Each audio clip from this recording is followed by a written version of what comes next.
안녕하십니까. 알파스트리트 파트너스입니다. 2025년 3월 6일 목요일 마감 시장 보겠습니다. 코스피 지수가 0.7% 올라서 2576으로 마감을 했습니다. 드디어 외국인이 좀 샀네요. 1400억 정도 이렇게 매수를 하면서 그래도 좀 올랐습니다. 상승폭이 좀 아쉽긴 한데 원래 국내 증시가 항상 좀 유럽이나 다른 나라 증시에 비해서는 워낙 약해가지고 어쨌든 계속해서 외국인이 우리나라 증시를 좀 팔고 있었는데 오늘 매수가 들어왔다는 거에 좀 의의를 둬야 될 것 같습니다. 어제 이제 드디어 좀 미국 증시, 유럽 증시가 좀 반등을 했습니다. 트럼프 관세 때문에 지금 계속해서 좀 증시가 좀 하락하고 있었는데 특히 이제 미국 증시가 많이 빠졌죠. 그래서 걱정이 되기는 했는데 그래도 조금 또 관세에 대해서 약간 우호적인 얘기를 하니까 증시가 또 바로 반등을 하긴 했습니다. 근데 이제 하루 반등한 거기 때문에 아직 마음을 놓을 수는 없는 것 같고요. 그래서 뭐 확실히 이런 관세가 계속 노이즈로 작용은 하고는 있는데 미국도 결국에는 자국 이익에 이렇게 해를 끼치면서까지는 그래도 관세를 이렇게 심하게 하지는 않을 거다. 이런 지금 생각이 좀 있는 것 같아요. 그러다 보니까 계속해서 좀 협상을 하려고 하는 그런 또 스탠스는 유지를 하고 있어가지고 여기서 이렇게 앞으로 더 크게 이렇게 폭락할 만한 거가 남아 있나 이런 생각은 들기는 합니다. 나스닥 같은 경우는 거의 저점으로 봤을 때는 10%가 넘게 이렇게 하락을 하기도 했었거든요. 지금도 좀 반등을 하긴 했지만 여전히 최고점 대비로는 한 8% 정도 이렇게 빠져 있는 상황이라서 어느 정도 그래도 조정은 지금 이미 받지 않았나 이렇게 생각이 됩니다. 네. 어제 이제 보면 미국 증시 전체적으로 이렇게 다 반등을 해서 올라왔고요. 확실히 나스닥이 좀 많이 빠진 만큼 빅테크 위주로 그래도 좀 반등이 컸습니다. 마이크로소프트가 3% 올랐고요. 팔란티어는 6.7% 올라왔습니다. 그리고 테슬라가 2.6%, 메타가 2.5% 이렇게 상승을 했습니다. 반도체 주식에서는 마이크론이 3%대 올라오면서 상승폭이 그래도 좀 괜찮았습니다. 애플이 확실히 상대적으로 좀 안 빠져가지고 애플만 거의 약보합 정도 이렇게 됐습니다. 다른 섹터들도 그래도 전체적으로 다 올라왔고요. 금융 섹터가 조금 약한 모습이긴 했어요. 금융 섹터가 반등이 그렇게 크진 않았고요. 그리고 산업재라던가 헬스케어 이런데 계속해서 좀 헬스케어가 그래도 상대적으로 좀 계속 괜찮은 그런 모습이었고요. 다만 WTI 같은 경우는 좀 많이 빠져가지고 지금 보면 66달러대까지 이렇게 떨어졌거든요. 최근 들어가지고 가장 낮은 수준이라서 일단은 석유값이 떨어지는 거는 물가 안정에는 도움이 되는데 미국의 석유 기업들 주가는 좀 약세를 보였습니다. 엑슨모빌 같은 경우는 거의 2% 정도 빠지면서 계속해서 좀 엑슨모빌은 조정을 좀 받고 있는 그런 모습입니다.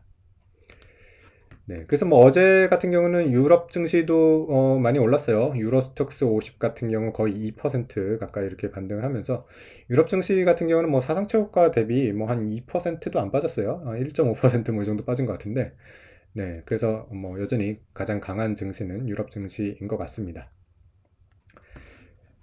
오늘 우리 증시 그렇게 그 지수 상승폭은 크지는 않았는데 그래도 좀 몇몇 종목들이 눈에 띄었습니다. 우선은 주요 이제 종목 중에서 포스코홀딩스가 상당히 많이 올랐는데요. 거의 7% 가까이 이렇게 올랐습니다. 장중에는 30만 원이 넘기도 했었고요. 포스코홀딩스 같은 경우는 이제 2차 전지가 빠지면서 같이 이렇게 굉장히 많이 빠졌는데 포스코홀딩스는 2차 전지 성격도 있지만 사실 원래 본질은 또 철강이거든요. 지금 철강주들이 좀 수혜를 받고 있습니다. 아무래도 이제 미국이 알래스카를 좀 개발을 하려고 하는 것 같아요.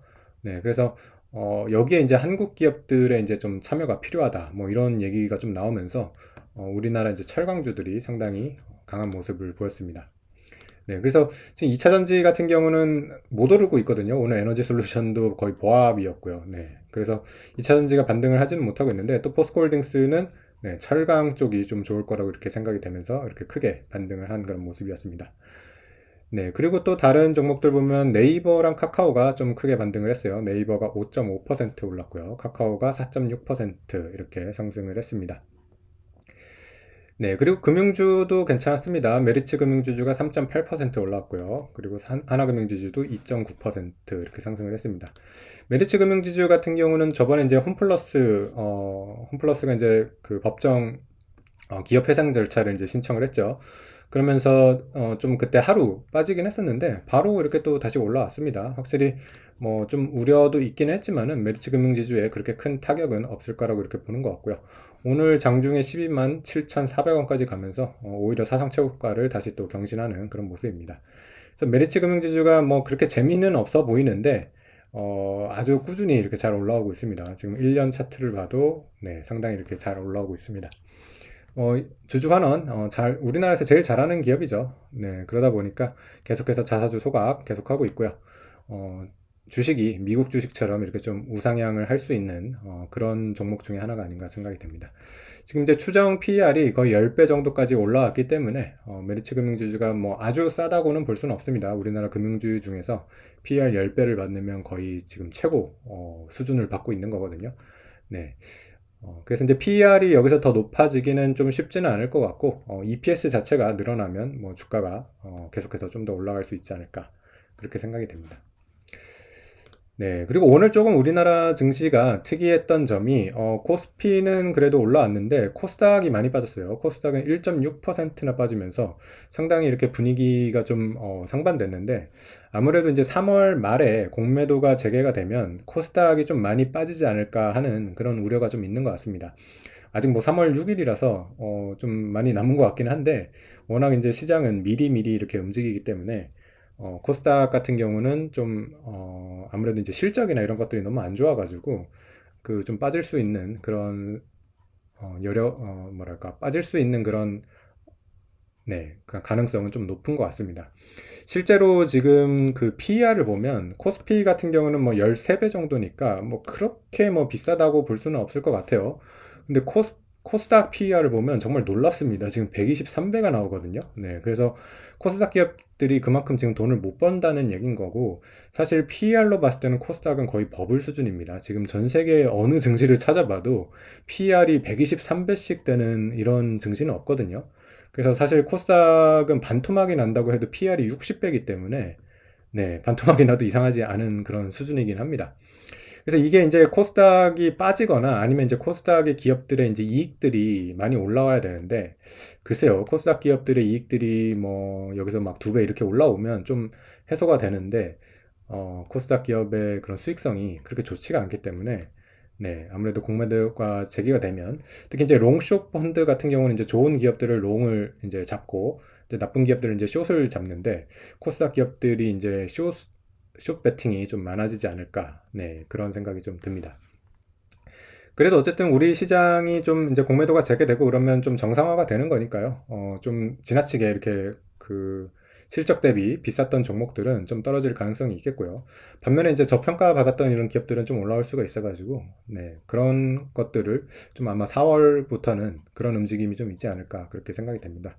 특히 뭐 삼성전자 같은 경우가 지금 거의 바닥권에서 큰 움직임이 없는데 오히려 공매도가 재개되면 삼성전자 같은 게 올라올 수도 있지 않을까, 네, 그런 지금 생각들도 좀 하고 있는 것 같습니다. 네, 오늘 시장은 여기까지 하겠습니다. 감사합니다.